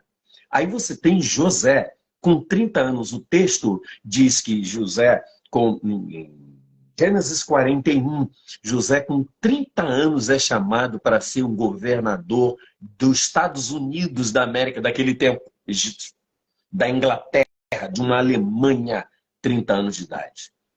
Você tem um gap aí, você tem Ezequiel com 19 anos na Pérsia, tendo visões de Deus e transforma aquele lugar. Você tem uma menina de 21 anos chamada Esté. Vamos aqui para os retrovisores, para a gente tentar encontrar onde foram os vestígios do DT e dessa companhia toda pós-2000.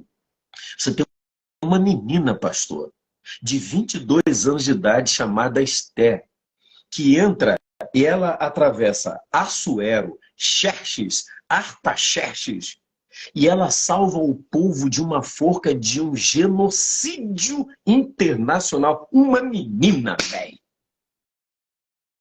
que transforma o país e consegue uma carta de alforria para aquele povo que foi forjado no Egito retornar à sua terra. Uma garota. Vamos continuar para que ninguém veja, o Livingston está pirado. Velho, estou pirado? Vem no meu privado para ver. Você tem um menino chamado Felipe, pastor. Aqui estão dois expoentes da igreja histórica. Você batista e eu metodista. Me permita, pastor, você tem um Felipe. Felipe era contemporâneo de Pedro, de Tiago, dos 12 apóstolos. E com o fenômeno, com a descida do Espírito Santo ali, Cátia Nelita, minha ovelha, entrou aqui, ó, uma cooperadora, uma ovelha que eu batizei. Pastor, me ajuda. O Felipe era um menino de 19 anos. Ele estava dentro daquele cenáculo. Com 19 anos, pós-Pentecoste, esse menino, ele tem um azoto, lembra disso? Lembra? Ele vai parar a 39, quase 40 quilômetros na entrada ao sul da África. E ele para dentro da diligência do Paulo Guedes daquele tempo, o prossecutor das finanças da África, e uma princesa lá dentro. E eles estavam lendo Isaías, e esse menino traduziu Isaías, velho, para África, compadre! O garoto de 19 anos traduz o profeta Isaías para dentro da África e tem um azoto. Só que, eu vou terminar a tua fala, só que contemporaneamente, o amigo do Felipe, dentro do cenáculo onde o Espírito desceu, era um outro garoto chamado Estevão. E o Estevão tinha 22 anos. O Estevão vai para uma praça, pega um banquinho e arrebenta a boca da Sapucaia e cita a história toda da Velha Aliança, fala os personagens, e quando ele termina, pastor, agora eu me empolguei, velho. Quando Felipe termina de falar toda a sua homilia, ele morre apedrejado, só que ele era parceiro de Felipe, e o Estevão não teve tempo de despedir do seu próprio irmão, nem Felipe do seu próprio amigo. Felipe fica na África e Estevão morre apedrejado com 22 anos. Você está de brincadeira com myself. Então, quando a gente olha para a linha do tempo, para a penhora de rosto nos autos do processo, pastor, para a jurisprudência da história, para o rostinho deles engajados na história, eu te pergunto, qual a desculpa dessa turma que elas têm para fazer esse bando de lambança, de vestígio, e ainda querem se esconder achando que estão certos, pastor? Se eu tenho Samuel Samuel com 18, 19, mas eu tenho Estevão com 22 morrendo, sem que fossem simultâneos na linha do tempo. A gap entre Samuel e Estevão é absurda de tempo, milenarmente, quase 1.300 anos, e os dois preservam a mesma coisa e morrem pelo mesmo ideal. Me ajuda que eu devo estar equivocado. Te passo. Você me passou. Eu não vou discutir teu argumento aqui, até porque eu entendi bem como você colocou a questão do Senhor que conserva. E é curioso, porque citamos bem, né? Você citou bem a questão do que vem ali. Tem muita gente que acaba colocando o Livingston, e eles falam até da questão da música gospel, né? Eles colocam o movimento gospel como sendo um dos grandes vilões aí da questão de onde se perde, né? Onde entra a questão artística, onde entra a questão mercadológica. Só que com essas centenas de conversas que eu fiz, a gente tem um ponto mercadológico terrível. Esse ponto mercadológico, ele não, pelo menos eu vejo assim, ele não vem do que acontece no fenômeno diante do trono. Ele já vem de antes. E aí você vivenciou isso, né? Nos anos 90 é quando a coisa começa mesmo a estourar, onde as pessoas perdem ali, você já começa a ver uma coisa muito séria. Agora, o que acontece com essa explosão, que aí não é mais só mercadológica, enquanto você esteve narrando o Fábio Fonseca, ele é casado com a Jerusa. É o marido da Jerusa, lá da Liache, na banda Ara, turma de São Paulo. Está aqui também. A maneira como você narra todos esses personagens, inclusive colocando a questão jovem deles e que eles se mantiveram, eu pensei aqui que todos eles com a missão específica daquilo que Deus colocou, e de modo geral, ninguém mexendo com a questão diretamente, vamos ver aí se vai casar, com a questão, não é só artística, mas da vaidade. A gente está falando agora de uma questão artística e de vaidade. Eu acho que o patamar que a música sobe nos anos 2000, patamar de mainstream, de números, porque depois com as plataformas, todo mundo teve, a gente hoje vive uma crise. Nós temos hoje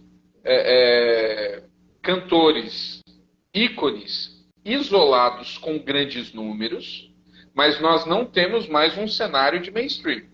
Nas plataformas, a música gospel, ela nem de longe é um gênero de prestígio, porque os números despencaram. Mas você tem ícones com números absurdos. É diferente do que acontecia no início dos anos 2000. Você tinha o gênero. O gênero era forte, era o segundo.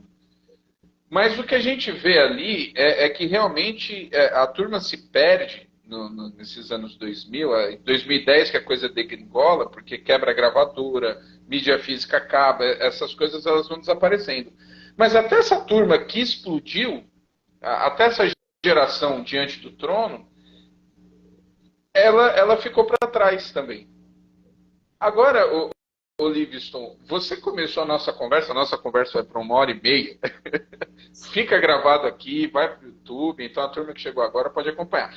Você começou reverenciando os teus...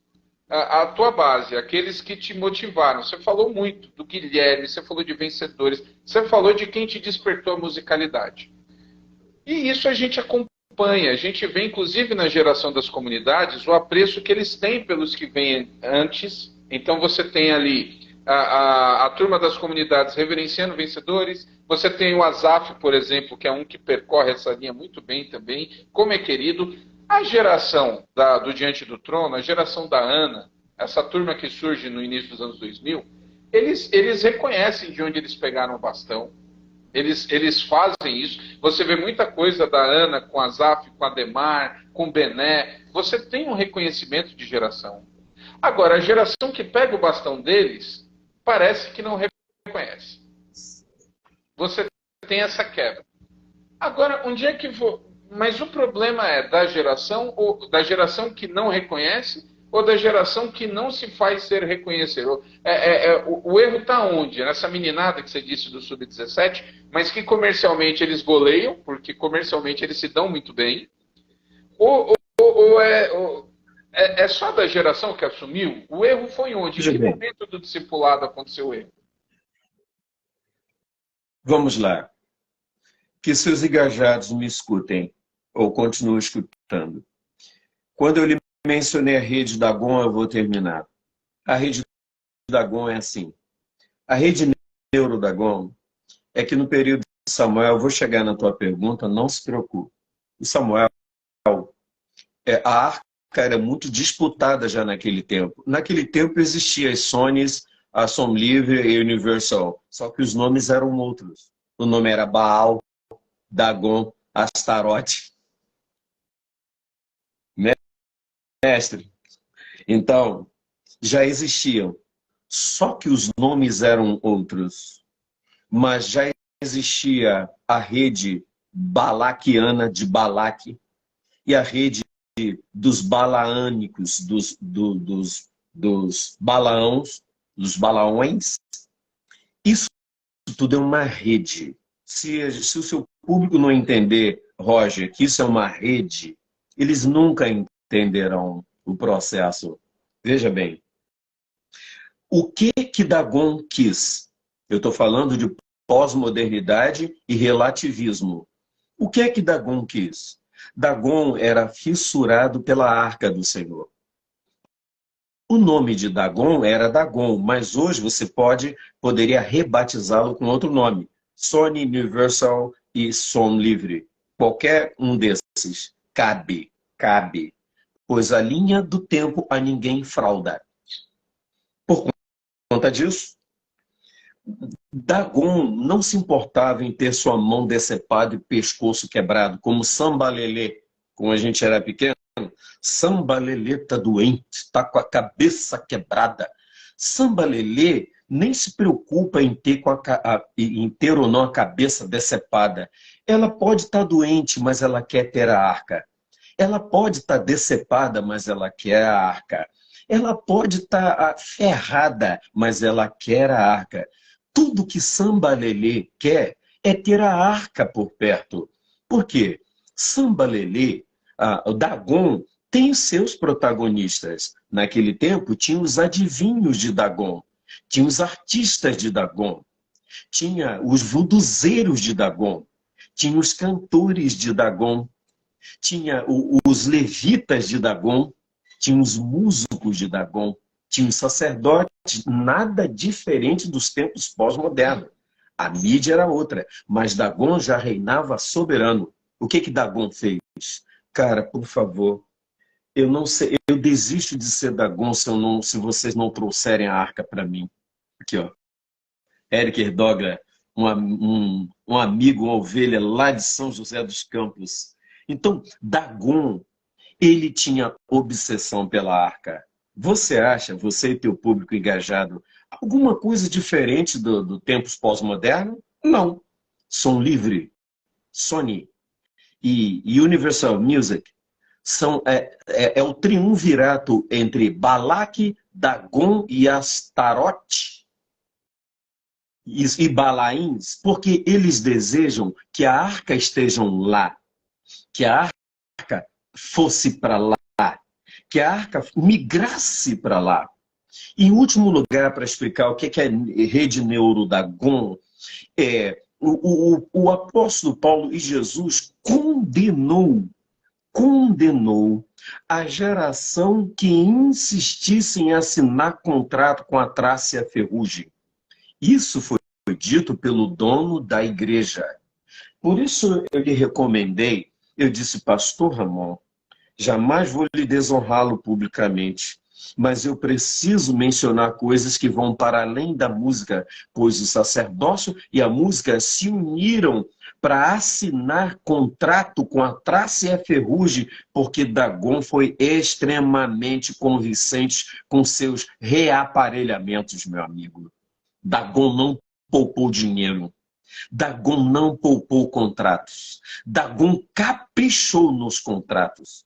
Olha o que aconteceu com o Festival Promessas. Era ou não era Dagon junto com Balaque ali? Cara, assina aqui, tome isso. Era ou não era a música do Roberto Carlos com o teu empréstimo e os seus engajados aqui, parafraseando, eu te darei o céu, meu bem, e o meu Dagon também. Era ou não era as vantagens absurdas dos cachês milionarizantes que Dagon proporcionou? Onde é que Dagon, Balaque e Balaão se uniram? Vou mostrar para o teu público. Dagon, Balaque e Balaão se uniram na manifestação de Satã na montanha da tentação. Eu vou repetir para o teu público. Dagon, Balaque e Balaão se reuniram e se encontraram em Satã, na montanha da transfiguração, quando Satã, ele prefigura Balaque, prefigura Balaão e prefigura Baal e diz, e leva o Cristo, já era ali a questão pós-moderna, pastor, leva o Cristo para o ponta do pináculo e diz, olha os reinos, olha as vantagens. Olha aqui, tudo na ponta do templo. Ei, sacou? Sacou? No templo, no pináculo maioral, na ponta da arcada, da visibilidade, dos arrastos, de todas as coisas, disse, eu quero te dar tudo isso, se você me emprestar aquela arca que um dia teus sacerdotes me emprestaram, eu continuo, o meu nome é Diabo, Satã, mas cara, eu sou aquela mesma serpente, mas não tem jeito para mim, é a minha natureza, e eu sou obcecado pela arca de vocês, assina comigo, por favor. Outra coisa que Dagon faz. Dagon proporciona as visibilidades. Você e eu não temos dúvidas do que? Preste bem atenção. O aparelhamento da chegada da internet, das redes e de plataformas de hospedagem, de compartilhamento, são, antes de tudo, um advento da pós-modernidade, da evolução dita por Daniel. Tá tudo certo, tá tudo beleza. O que não jamais prefiguraria que eu teria que estar entregando a arca de Deus para o outro lado, para outros assumirem os papéis de protagonismo e dizer para a arca de Deus, ó, a gente toca e você adora. Baal, Dagon, não, bicho, a gente vai te tocar. Esse slogan foi muito bem sacado, viu? Vou falar a verdade. O slogan era ótimo. Você adora, pai. Adora do jeito que quiser. Eu só vou tocar. Dagon foi tão estético, como você acabou de dizer. Foi tão esperto, tão sutil, tão certeiro, que o slogan dele convenceu uma nação inteira que bastava você ter a ruptura entre o tocar e o adorar, e Dagon poderia ter todas as concessões, todas as outorgas, todas as custódias, das matrizes de tudo que era nosso, agora depositados na mão de Dagon, para que ele então sublinhasse tudo o que aconteceria através desses anos, a partir dos contratos assinados e do arrasto. Cadê essa turma que foi para o lado de Dagon? Eu vou deixar claro para terminar. Eles não admitem que isso foi uma estratégia máxima de Dagon. Eles não admitem que é um balaquismo por trás disso. Jamais admitiriam que é um balaísmo por trás disso. Eles não admitem que foi uma neurorede por trás disso. Mas, claro que foi, porque o relativismo é irmão gêmeo da pós-modernidade. E a pós-modernidade usa a prevaricação como instrumento de insurreição musical. E a prevaricação te põe nos lugares mais altos, com os arrastos mais altos, com as evidências mais poderosas, te tornando o number one, o prime de qualquer bradesco espiritual. Mas agora a gente precisa fazer uma ressalva. Eu entendi bem o teu argumento.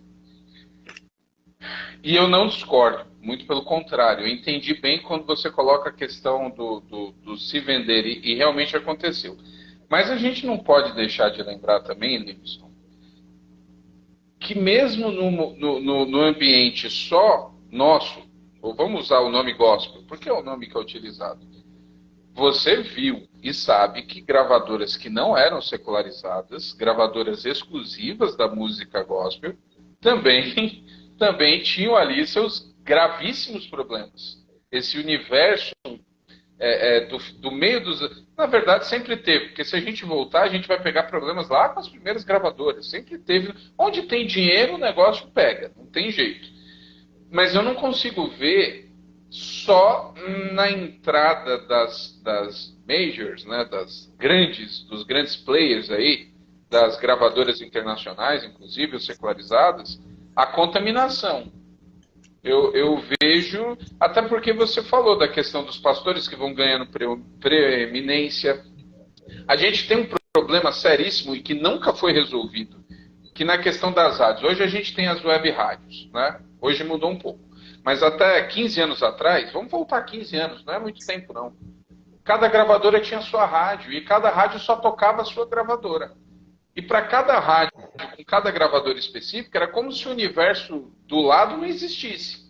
Então você tem um problema também no universo das gravadoras cristãs, grave ali, você tem muito enrola.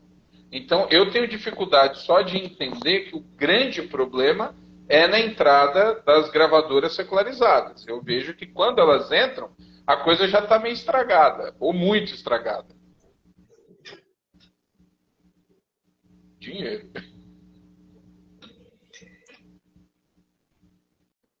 Me permita? Claro.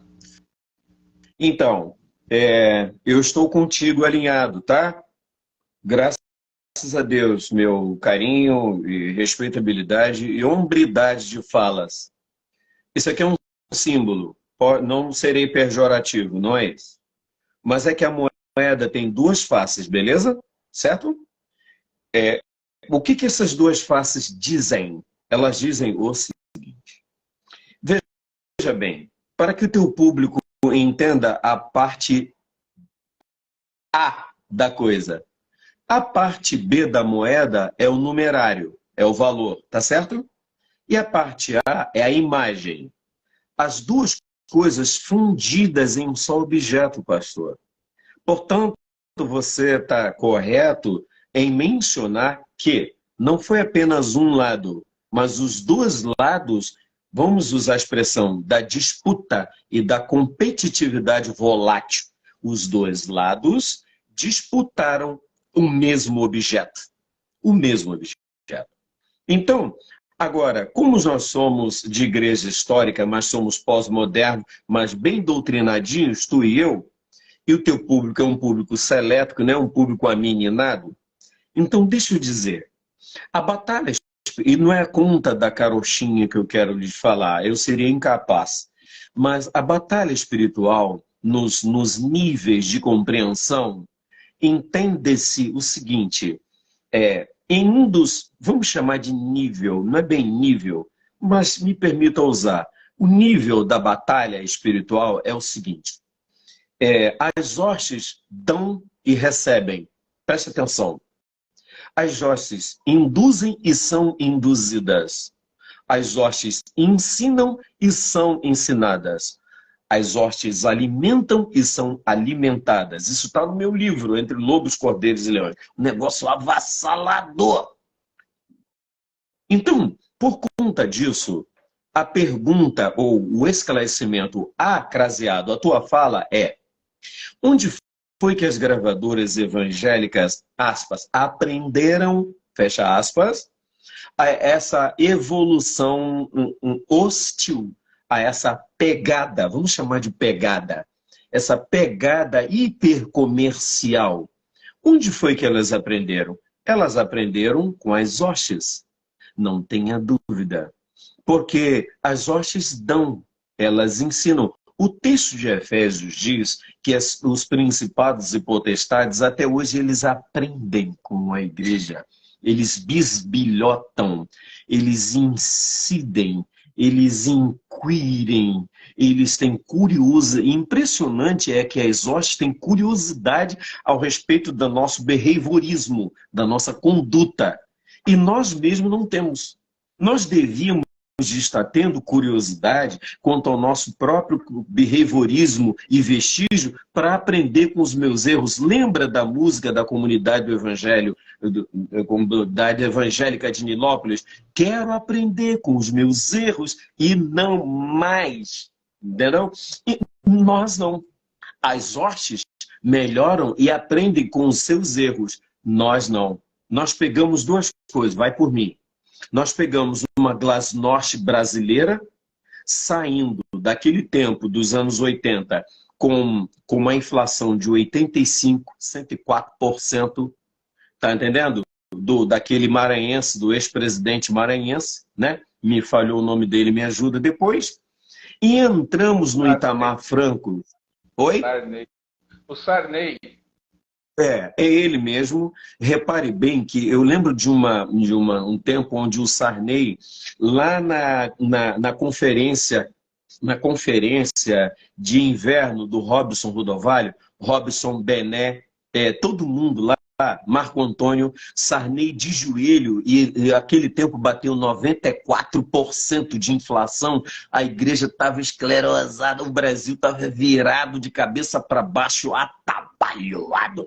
E ali aqueles caras punham a mão na cabeça do Sarney e a profecia era pura, velho.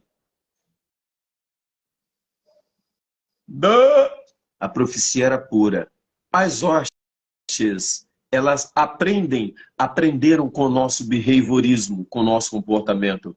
As hostes observaram nossas condutas. As hostes observaram nossos andares. As hostes acompanharam nossas evoluções. As hostes bateram palminhas para os nossos vestígios. As hostes, aspas, adoraram nossas adorações. As hostes amaram a nossa proposta. As hostes admiraram nossas perdições, aspas.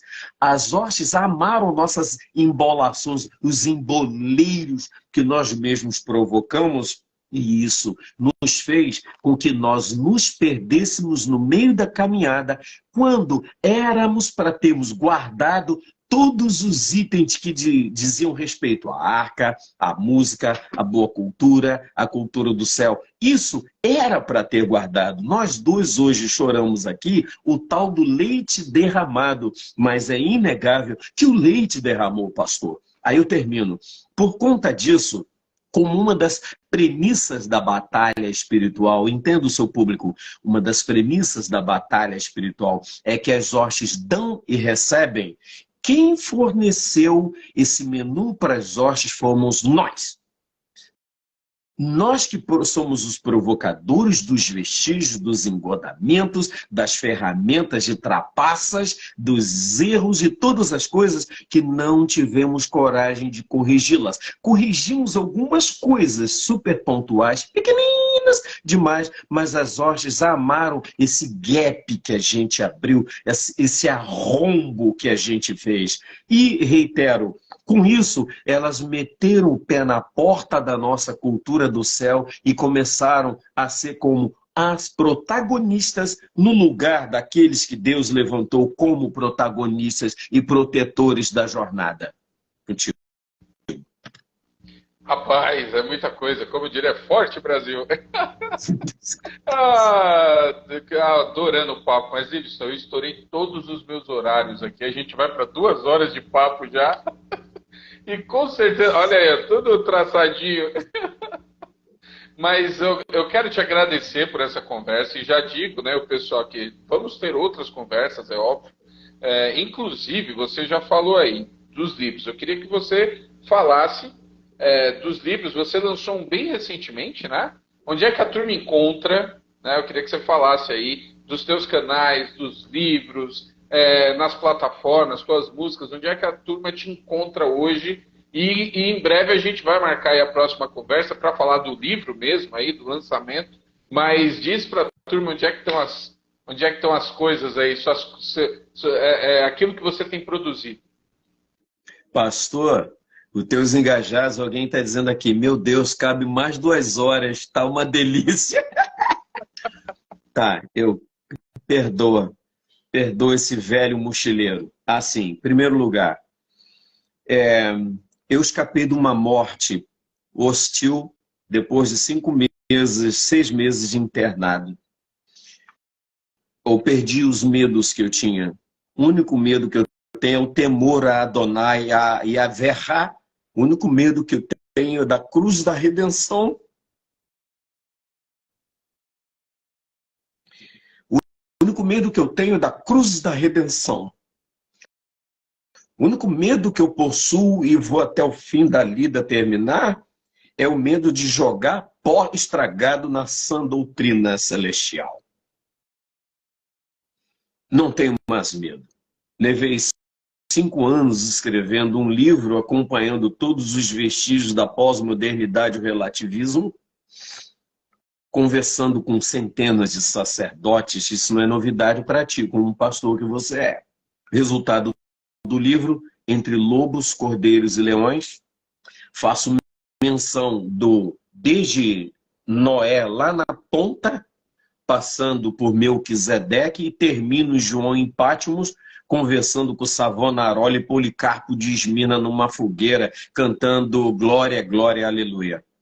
Passo pelo Aleluia de Handel como um fomentador de cultura mundial. Nenhuma música, pastor, nem a do Livingston, nem a do Álvaro Tito, nem a do Guilherme Kerr, nem a do Fernandinho, nem de ninguém, nem a da Fernanda Brum, nem da Eixla, nem da Soraya. Nenhuma música é mais poderosa mundialmente do que Aleluia de Handel. Aleluia, aleluia, aleluia, aleluia. Nenhuma música é mais poderosa do que Aleluia de Handel, do que Chariots of Fire do Vangelis.